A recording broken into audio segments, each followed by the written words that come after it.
जय हिंद दोस्तों। आज हम क्लास 10 का बायोलॉजी पढ़ने वाले हैं। तो बायोलॉजी क्या है आज हम पूरे जीरो लेवल से पढ़ेंगे। आपको समझ में आएगा पूरा, लेकिन आपको कॉपी और कलम लेके बैठना होगा। आइए हम जानते हैं कि बायोलॉजी है क्या। बायोलॉजी है क्या, क्लास 10 का है, चैप्टर 1 है। तो आइए देखिए, जीव विज्ञान। जीव विज्ञान क्या है? जीव विज्ञान क्या है? जीव विज्ञान है क्या, या जीव विज्ञान किसे कहते हैं? तो देखिए, जीव विज्ञान क्या है? विज्ञान की वह शाखा, विज्ञान की वह शाखा जिसमें समस्त जीवधारियों का अध्ययन किया जाता है। अध्ययन किया जाता है, जीव विज्ञान कहलाते हैं।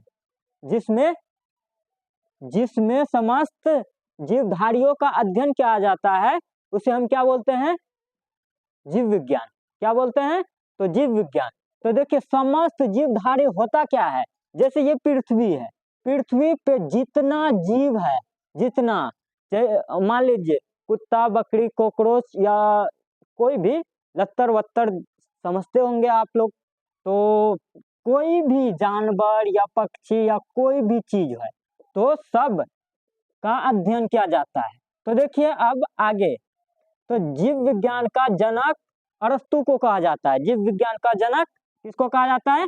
अरस्तु। या जीव विज्ञान का पिता किसे कहा जाता है? अरस्तु को कहा जाता है। तो आइए देखते हैं, जीव विज्ञान किस भाषा से लिया गया है? जीव विज्ञान किस भाषा से लिया गया है? तो ग्रीक भाषा से। किस भाषा से लिया गया है? तो ग्रीक भाषा से। अब देखिए, जीव विज्ञान दो शब्दों से बना है। जीव विज्ञान कितने शब्दों से बना है? तो दो शब्दों से बना है। तो देखते हैं कौन कौन सा है। तो बायोस का मतलब होता है जीवन, और लोगोस का मतलब होता है अध्ययन। तो बायोस का मतलब होता है जीवन, जो हम जी रहे हैं, जीवन। और लोगोस का मतलब होता है अध्ययन, जो हम करते हैं, अध्ययन करते हैं। तो समझ गए होंगे कि जीव विज्ञान दो शब्दों से बना है। कौन कौन सा? बायोस का मतलब जीवन, और लोगोस का मतलब अध्ययन। समझ गए?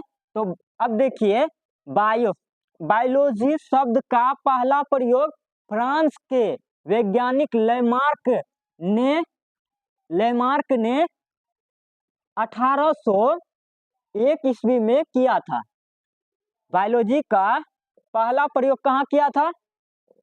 कहाँ किया था? फ्रांस में। पहला प्रयोग फ्रांस में किया था। और वैज्ञानिक, कौन वैज्ञानिक थे? लेमार्क। और कब किया था? तो पहली बार 1801 ईस्वी में। तो यहाँ तक आपका परिचय था जीव विज्ञान का। जीव विज्ञान का परिचय था। यह नहीं कि आपको कोई फायदा नहीं होगा, बहुत फायदा होगा, क्योंकि ये भी 1 नंबर में पूछा जाता है और ये भी 1 नंबर में पूछा जाता है। तो यहाँ तक में आपका 2 नंबर हो गया, ये लगाकर 3 नंबर हो गया। तो ये भी आता है, परिभाषा भी आता है 2 नंबर में। तो आप लोग का कितना नंबर क्लियर हो गया? तो 3 2 5 नंबर क्लियर अभी तक में हो गया, जिसमें परिचय में। अब हम टॉपिक पे चलते हैं। पहला टॉपिक क्या बोलता है? जैव प्रक्रम है क्या? जैव प्रक्रम है क्या? जैव प्रक्रम क्या है? तो आइए हम देखते हैं। जैव प्रक्रम जीवों में संपन्न होने वाली वे सभी क्रियाएं जो सम्मिलित रूप से अनुरक्षण का कार्य करता है या करती है, जैव प्रक्रम कहलाती है। तो समझ में आ गया होगा कि जैव प्रक्रम क्या है। जीवों में संपन्न होने वाली, जो संपन्न होता है, संपन्न होने वाले वे सभी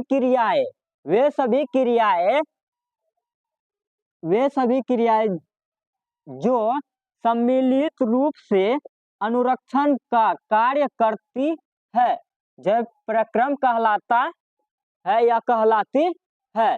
तो अब देखिए, जैसे में देखिए, अनुरक्षण का कार्य कौन करता है? पोषण। हम भोजन भी जिसको हम बोलते हैं पोषण। श्वसन, जो सांस लेती है। देखिए, उत्सर्जन, जो छोड़ता है, उत्सर्जन।